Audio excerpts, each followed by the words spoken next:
At Mountain Fitness Training Center, we do a lot of testing of athletes and training of athletes. We work with endurance athletes primarily, as well as the general public. We get very specific with people about what their goals are and how to best reach those goals and use their time effectively. Mountain Fitness Training Center has visual cycling, and the intention, the purpose is to give you some more motivation to work even harder. We've got the top cyclists in the world on screen climbing the Tour de France or tours from Italy, and you're climbing with them. And there's an instructor here motivating you as well. So the intention is just for some entertainment factor to help you work harder.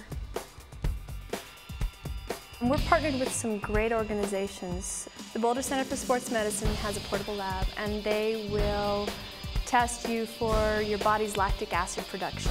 They're going to take your blood and measure how much lactic acid is actually in your bloodstream. And as you increase your wattage output, which is your strength output, they'll measure your lactic acid production again.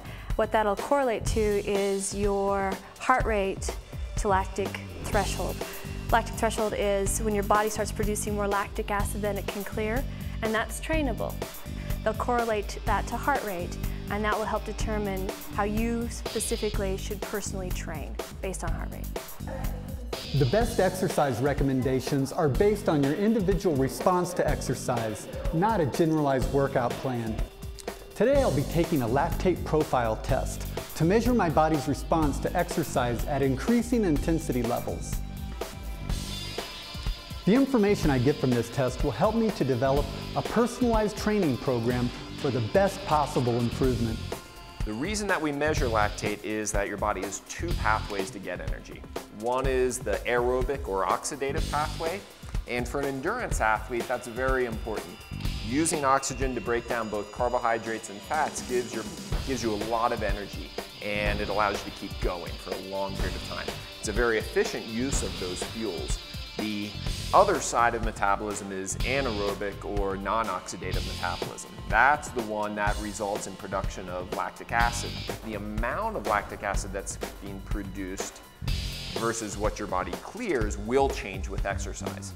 And today we're going to be looking for the point where there's a significant jump in lactate from one stage to the next. That point is what we're going to call the lactate threshold. We're going to associate a heart rate at that point as well as a power output. So it's very important, I think, to look at both of those things as well as the blood lactate measurement. And it was great meeting you here today. All right, well thanks a lot for all your help.